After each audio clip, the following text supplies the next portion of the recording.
November 1444, Varna on the western shores of the Black Sea. Long before the first sword was drawn, before banners met and armies collided, the fate of the Crusade had already been sealed not on the battlefield but in the courts of kings, the halls of churches, and the ambitions of men who believed history could be bent by faith alone. To understand Varna, one must first understand the fear that gripped Europe in the early 15th century. The Ottoman Empire was no longer a distant eastern power. It was no longer confined to Anatolia or the fringes of the Balkans. By the 1430s, it stood firmly entrenched in southeastern Europe. Serbia had been crushed, Bulgaria erased from the map. Constantinople, the ancient capital of the Roman world, was isolated, surrounded, and slowly suffocating. For Christian Europe, the Ottomans were not merely another rival state. They were an existential threat, a force that advanced not just with armies, but with a vision of conquest that seemed relentless and inevitable. Yet paradoxically, this moment of danger also appeared to present an opportunity. In 1444, the Ottoman Empire was strong, but it was not invulnerable. Its ruler, Sultan Murad II, had spent years campaigning, suppressing rebellions and consolidating power across a vast and diverse empire. The Ottomans were stretched thin. Their forces were divided between Europe and Anatolia. Their resources, while formidable, were not limitless. To the rulers of Hungary, Poland, and the papacy, this appeared to be the moment to strike. At the center of this fragile coalition stood a young king, Władysław III of Poland and Hungary, known to history as Władysław of Varna, was just 20 years old. Brave, devout, and deeply conscious of his role as a Christian monarch, he embodied the idealism of a generation that believed faith and courage could still reshape the world. But Władysław was not alone. The true architect of the coming war was a man of iron will and hard-earned experience, John Hunyadi. Hunyadi was no courtly knight. He was a soldier forged on the frontier. A Hungarian noble of modest origins, he had risen through merit, battlefield success, and a deep understanding of Ottoman warfare. He had fought the Turks repeatedly, and unlike many European commanders, he had learned from defeat as much as from victory. In the early 1440s, Hunyadi led a series of successful campaigns against Ottoman forces in the Balkans. These victories electrified Europe. They suggested that the Ottomans could be beaten, not merely resisted, but decisively defeated. Hope, long absent, returned. In Rome, Pope Eugene IV watched events closely. His authority had been shaken by internal church conflicts and political rivals. A successful crusade offered redemption, not only spiritual but political. It could restore papal prestige and reassert Rome's role as the defender of Christendom. Thus, the idea of a new crusade took shape. It would not be a vast pan-European mobilization like those of earlier centuries. France and England were exhausted by war. The Holy Roman Empire was divided. Spain was preoccupied with its own reconquest. Instead, this crusade would be smaller, faster, and led by those who lived closest to the threat. Hungary, Poland, Wallachia, Transylvanian forces under Hunyadi's command, and at sea, the fleets of Venice and Genoa, tasked with controlling the Dardanelles and preventing Ottoman reinforcements from crossing from Asia into Europe. On paper, the plan was sound. In practice, it rested on a fragile assumption that diplomacy could be trusted. In the summer of 1444, Sultan Murad II, weary of war and facing internal pressures, agreed to a peace treaty. The Treaty of Seged promised a 10-year truce between the Ottomans and Hungary. Borders were clarified. Hostilities were to cease. Murad, believing the threat neutralized, made a fateful decision. He abdicated. Leaving the throne to his 12-year-old son, Mehmed II, Murad withdrew from active rule and returned to Anatolia. The Ottoman state, for a brief moment, appeared leaderless in Europe. This was the moment the Crusaders seized upon. Under intense pressure from papal envoys and convinced that the treaty was merely a tactical pause by the Ottomans, King Władysław broke his oath. The peace was declared void.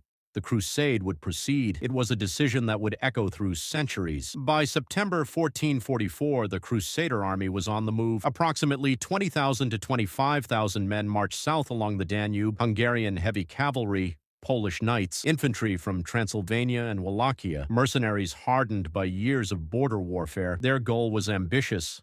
They would advance to the Black Sea, link up with the crusading fleet, and cut the Ottomans off from Anatolia. Murad, they believed, would be unable to return in time. The Ottoman army in Europe would be isolated, outnumbered, and destroyed. It was a plan built on speed, but speed leaves no room for error. As the Crusaders advanced deeper into Ottoman-held territory, Warning signs emerged. The Balkan populations they expected to rise in revolt did not. Supplies became scarce. Coordination with the fleet proved uncertain. And in Anatolia, the abdicated Sultan was watching. When word reached Murad II that the Christians had broken their oath and marched south, his response was swift and decisive. He reclaimed the throne. Summoning his commanders and rallying his forces, Murad crossed back into Europe with astonishing speed. Ottoman engineers cleared passages, fleets were bribed or bypassed. What was supposed to be an impenetrable naval blockade failed. By early November, Murad II stood at the head of a battle-hardened army. The trap was closing. Unaware of the full scale of the danger, the Crusaders reached the plains near the coastal city of Varna. To the east lay the Black Sea.